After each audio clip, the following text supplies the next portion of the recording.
So how many of you guys in here think you're classy gentlemen and well-mannered and polite, nice guys? And like probably 95% of the guys raise their hand. And I asked them one simple question that afterwards you could hear a mouse fart. I said, how's that working out for you? Because the reality is, if the nice guy thing was the ultimate key to success, why in the fuck are you in this auditorium listening to me? What's good, bitches? I'm back. Oh, Major, don't go. Young guru, just blaze, killer, diplomat. For you to say. Mode 1. What is mode 1? Mode 1 is when you find a woman attractive and you approach her and you let her know you found her physically attractive and sexually appealing, and then invite her to share your company. This approach is letting females know up front that you're looking for something casual and you're not looking for a relationship. Well, I get it. It's very clever. Alan Roger Currie believes it's unethical to mislead females. So if you're simply looking for sex, ask for it. And if you're looking for a relationship, you should ask for it. If you're interested in some form of short-term and or non-monogamous sex, don't try to hide that, deny that, or bullshit women about that. Because in the long run, it makes you look weak. Now, what do I think? I think when you're dating, you shouldn't do either. What? Let me finish. You shouldn't lie to a female, but you shouldn't tell the truth. I'm so damn confused. You guys ever watch politicians? When they're asked questions, they never answer these questions. And how do they get away with it? They beat around the question. Did you really think that all of those deputies were off duty? I'm very proud that last week the police chiefs endorsed me. You didn't answer that question. Should there be discipline? Look, I'm appreciative of everybody that comes to my events. Let's take the most common question asked on a first date. Do you want a relationship? No, no, hell no, no. Now, if you're somebody that wants casual sex, the answer is automatically no. If you're someone that wants a relationship, the answer is automatically yes. Now, if you're someone that's been taught by me, the answer to that question is, it depends. I don't like to tell females I'm looking for a relationship. It depends on the type of girl you are. I don't want to tell you that I'm looking for a relationship and your personality doesn't match your looks and I don't want to be with you. So I like to tell people it depends. My nigga. And that's true. That's true when it comes to me. And I'm pretty sure that's true when it comes to everybody else. You're not going to just make a girl your girlfriend just because she looks good. No, you're going to get to know them.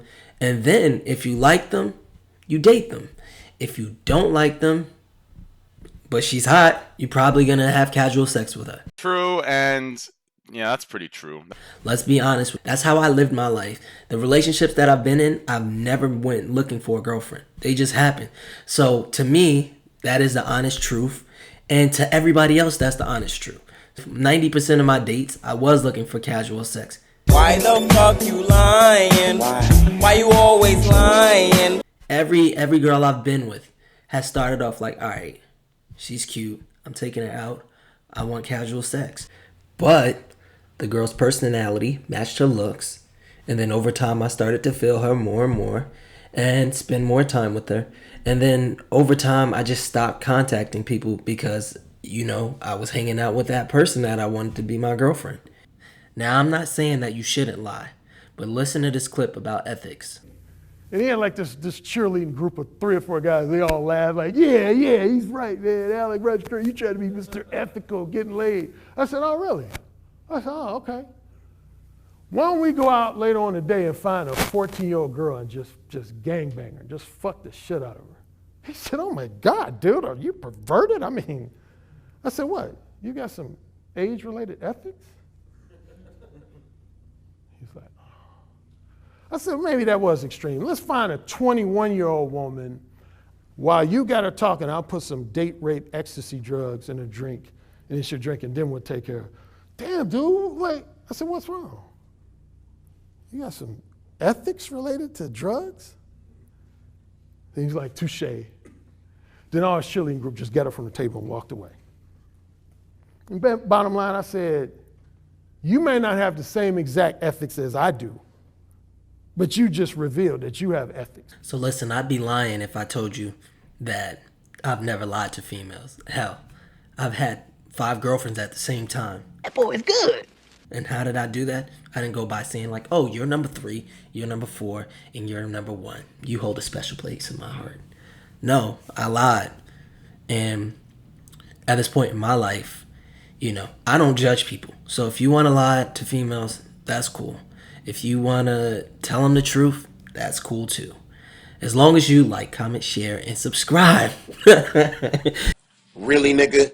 But the approach that I teach is beating around the Bush like you're scared to lick pussy, so you eat around the tush. question. So they can't say that you lied, but you're not telling the truth either. You're somewhere in the middle. And that middle is what I teach. If a woman rejects your invitation to share comedy, so what? Life goes on. Move on to the next woman. Don't dwell on it. Don't let it beat up your confidence. Just move on to the next woman. I agree. If a woman rejects your approach, move on. But I don't feel like you should be approaching females like this. One, if you're in a college or high school or something like that, and you go about it that way, you're going to have a reputation. I didn't approach females like this, and I still got a reputation my first year in college. But it was because I tried to talk to a lot of females. Coming from New York, it's so many people that I never really worried about having a reputation, and I didn't really try to talk to females like that went to the same high school I went to. So when I went to college, I thought that it was bigger than it was. That's what she said. And it wasn't. I can only imagine what would have happened if I was just going up to girls and asking them for sex. I would have had a really bad reputation in school. And I wasn't even mode 1 approaching females. I was just regularly approaching them in school. So don't mode 1 approach females if they're females that you're going to see again, like in college or high school or the work environment. But when can you mode 1 approach females? I like to say mode 1 approach works really well for situations like when you're on vacations with your boys. You don't have all day to be sitting there going on a date and talking to a female and getting to know them when you're leaving tomorrow. Nor do you care. You're not going to see this girl anymore anyway, so might as well shoot for the fence. Another setting where mode 1 approach works really well for is in busy cities like New York, Chicago. I hung out with a guy that mode 1 approached females, and it worked really well for him. All he would do was be charming, be honest, and tell him that that's what he was looking for. And out of like 100 females, he wouldn't get but so many phone numbers. But the numbers that he did get, they turned out to work really well for him. So if out of 100 numbers, I was getting like 30 to 40, he was probably getting like 5 or 10. But his 5 or 10 were interested and definitely were trying to make something happen with him. So he wasted less time. But overall, in the long term, I'm pretty sure out of the 30 to 40 numbers, I did way better closing than he did. But to play devil's advocate, he never took females out on any dates, not even coffee. I spent money, he spent no money. You kind of got to weigh your options with that. And another thing about mode 1 approaching is it doesn't work if you're not already confident when you approach. A female's going to see right through that. So this is another approach that's not for beginners. I don't think waiting for choosing signals is a beginner tactic, and I don't think mode 1 approaching is a beginner tactic. You already have to be confident and good with talking to females when you're waiting for choosing signals, because after you get those choosing signals, you still have to go and approach a girl. And that's the thing about Alan Roger Currie. You can see how he move. He got the little swag on him. He old school, OG. Like, he's been doing this for a long time. So when you get started with trying to get good with talking to females, first thing we have to start off with doing is cold approaching, because you're going to suck at first and you're going to get the most practice and get better. When you start to get a little bit more advanced, you'll be able to be okay with looking at choosing signals and then approaching those females, and you won't mess those up because you talk to females all of the time. Once you're confident, because now you're closing and you're dating these girls and you're building a rotation, or maybe you just wanted a girlfriend, we can just cut it right there. Goodbye, bitch! But if you're somebody that's just looking for casual sex and you don't want a relationship and you're good with females already, then you can start mode 1 approaching these females, because you're not wasting your time with them. You got a rotation probably already. So now if you're just looking for something casual, then go ahead and tell her what it is. And that's mode 1. My next 2 weeks are already filled up with free Skype or phone calls. I do about 6 of them a day for 10 minutes. If you're interested in getting on the phone or having a Skype session with me, all you need to do is subscribe to my channel, send me an email. The email is in every description of my videos, and I'll put you on the schedule. Well, anyway, that's all I got for you guys. Like, comment, share, subscribe, and oh yeah, I think I'm forgetting something. Got a message for you. Dating coaches. Got a message out for me. Playtime is over. And DJ, drop that. I expect you to like me. I mean, what is there not to like? I'm confident.